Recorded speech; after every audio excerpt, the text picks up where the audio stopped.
Hi, my name's Dave Flynn, and thanks for watching my bass collection. Today we're looking at this, which is a little bit different, but it's the Crossfire digital wireless transmitter and receiver. Now this is kind of a fairly simplistic, Spartan kind of unit, not quite like your traditional kind of Shaw, Nandy, Samson kind of belt pack receiver aerial kind of ideas that you would use for sort of like you'd think of for like large gigs and stuff like that, and those like really sort of full-on professional kind of uses. This is kind of very entry-level kind of unit. Still quite good though for your techie kind of people. It's 2.4 gigahertz digital wireless transmitter receiver. It's for use, it says here, with electric guitar or any other electrical instrument. So basically anything that really uses a cable you can use it with. Has a transmission range of around 30 to 40 meters indoors, 80 meters outdoors. Now in tests that I've seen, I can well vouch for the fact that probably it's around about 20-30 meters indoors. Not sure about the outdoor outdoor claim, but from what I can see so far, I wouldn't doubt that that would be the case. And it also can be used, three of these can be used simultaneously. Now the way it sort of comes, and you can kind of see it in the box there, but I'll show you. You've basically got this, it's your, you've got your transmitter, which is the bit that, sorry, I'll do it that way so you can see it. It's a transmitter that goes that way, which fits into your instrument, and you've got the receiver, which is the bit that fits into your amp like that, so you've got both of them. Now, it's pretty simplistic, it's pretty Spartan. That's all the manual, that's all the instructions that you get with it. And the translation probably lacks a little bit in that as well. So, but it's pretty self-explanatory. You have pretty much two buttons, both called catch, which I kind of probably think needs to be called sync, but that's part of the translation. But basically, if you turn the units on, and I'll turn them on here, so you got your little on-off switch just here. Turn it on, and if I do it with that one as well, you can see it's got one on-off switch. Turn it on there. Basically, you got the two units like that.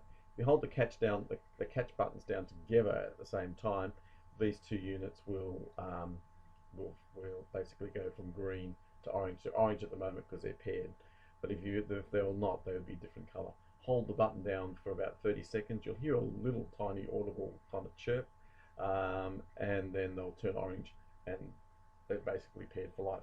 Rather like you would do with, like, say, a Bluetooth or something like that. Now, there is a likelihood that they will, that if you don't use it for a long period of time, you may have to kind of like pair them again. And I think if you're using three of them at once, you have to basically turn them all on and pair them together. But that's the way it pretty much works. There's also on this unit as well, there's an anti-interference little button there as well. So if you get sort of like interference from other things around it, you can press that little button as well. The other little interesting thing about it is it has this this secondary input to it, which is like a little mini jack, which says it's for a microphone. It has its own little volume control as well for that. Now, for the life of me, I'm still trying to figure out what sort of mic you'd plug into that, but you could basically use it just as a roaming belt pack, or as a wireless pack like that. But I don't know. The only thing I can think of is that it might be kind of like one of those sort of headsets you'd use for like with your laptop. But to me, I just don't know. I like the idea, and I can kind of see how the idea would work, particularly if you're kind of like a single busker or something, using your guitar with your little amp or a little PA system sort of somewhere, and you're kind of like doing it like that, maybe with a headset. But like I said, I just don't see, maybe with an adapter, but it just sort of becomes a bit clunky to me, the way that works. I like the idea it's all built around on these single around on the single jack, but the thing to me that I kind of worry is the way that because of the way that they sort of sit like that, it does come with its own issues, and I'll have a look at that in just a second as well. So essentially, if I get my trusty bass here, and this is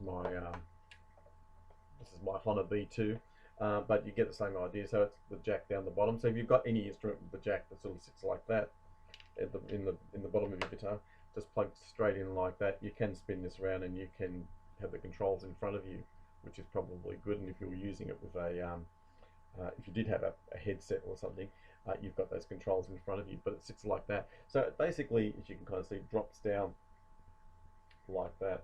Now, that's probably not too bad if you've got it slung over your shoulder and you're kind of just doing it like that. It's probably not too bad.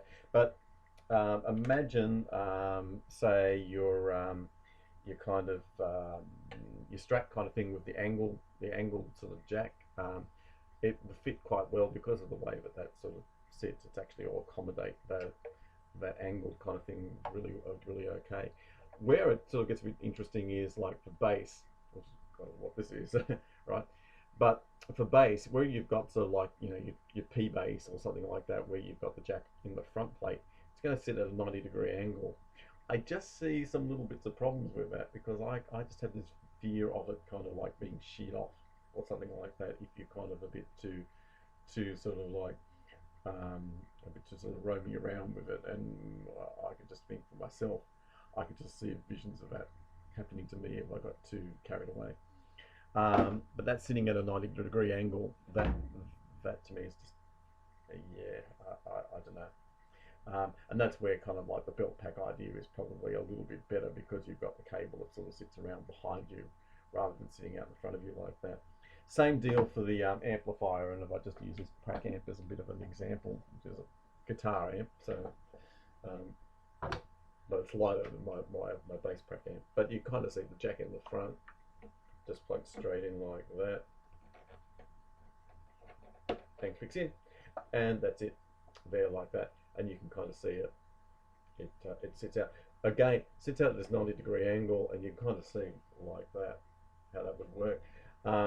The thing that I kind of again bothers me a little bit, not so bad on say for like a head and bass like I have, where the head sort of sits on top of my quad, it's a little bit away from the thing, and because I've got mine's at such a small amp anyway, it's probably not such a big deal. But if you've got something like this, and you're the sort of person that kind of leans your guitar on your amplifier, or you just do it just sort of as a thing that we do from time to time. Let's face it, we all do it. If it slid off or it could hit up against this thing, and it would just, I could just see it bending or something off as well. It's quite well built, and I should say that, and I'm kind of making those sort of criticisms, but it is actually quite well built. And while it's all it sort of feels plastic, it's actually very rubberized. It's got a sort of rubberized feel about it. It actually feels quite qual. It doesn't feel plasticky in that kind of cheapy kind of sense at all. Am I doing it wrong? So it actually does kind of feel kind of all right, but yeah, that's just the minor kind of things I think about it as well. In testing, as I said, I've tested this now with bass. Works quite well. I can definitely will imagine it will do about 20 to 30 meters. Okay. It is USB charged. Battery life for it is about 4 to 5 hours. However, if you were gigging with this or relying on this as a full-time thing, so you're gigging with this every week, or you're wanting to gig with this all the time, you're using it for every set or something like that, I can imagine this could be a bit of a problem, and I would rather have seen this having like running off 9 volts rather than running off this USB kind of charging thing like your mobile phone sort of stuff, because as we kind of know, the things that will go right, the things that could go wrong will go wrong during a set, particularly batteries, and who hasn't had that problem at all? I'm thinking about guitarists that have that problem, particularly acoustic guitarists.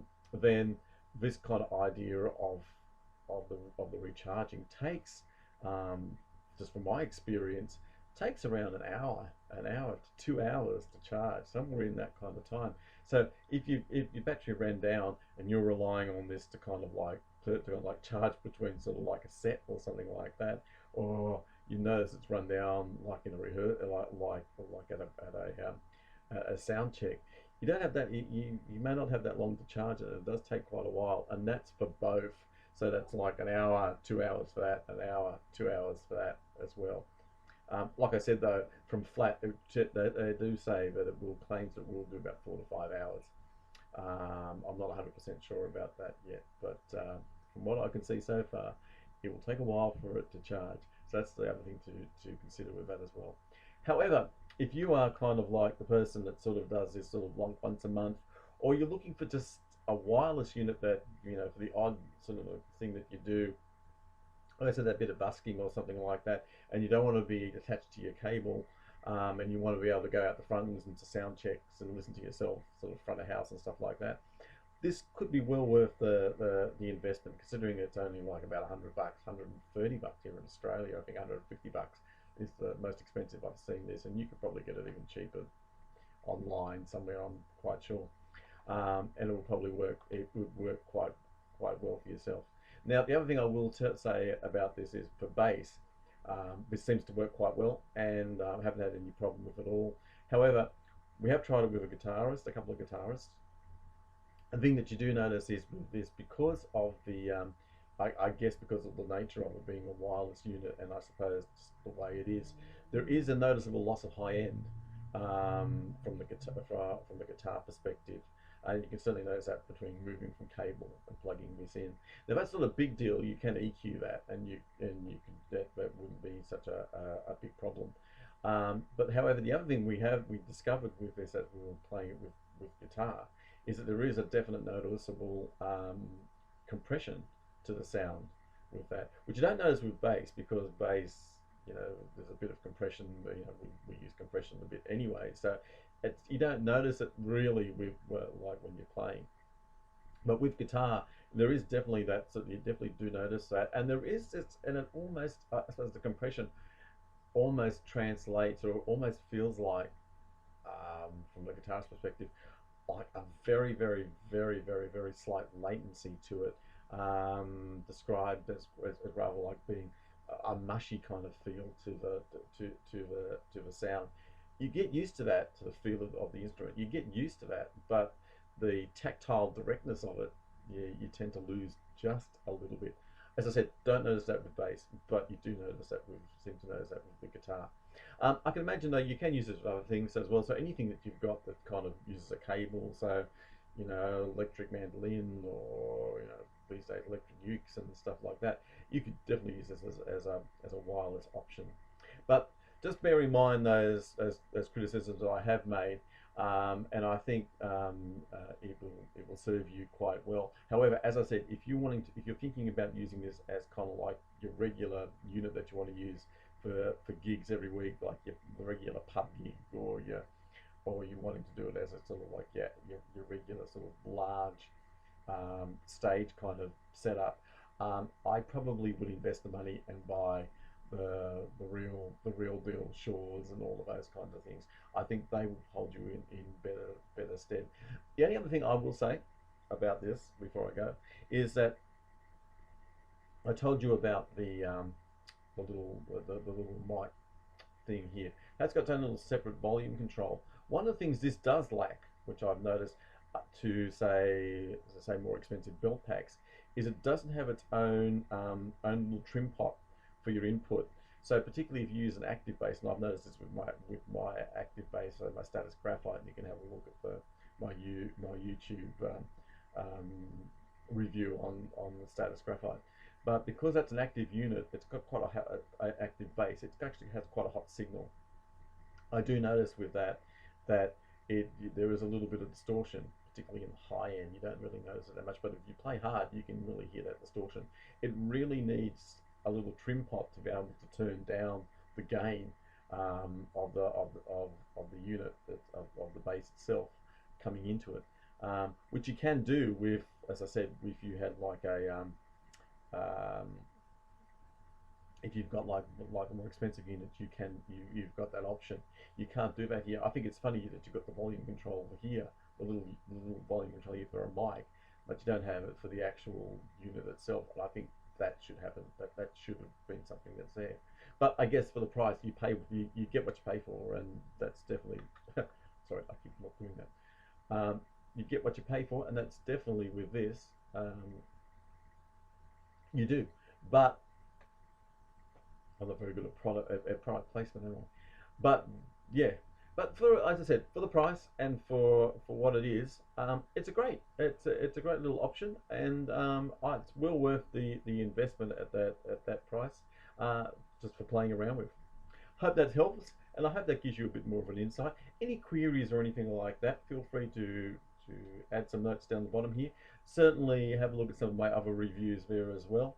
And I sort of always appreciate those comments and all of those things that you say as well, and I will try to respond to all of those things as I go along. Thanks very much. Thanks for watching, and I will catch you up later on. Cheers.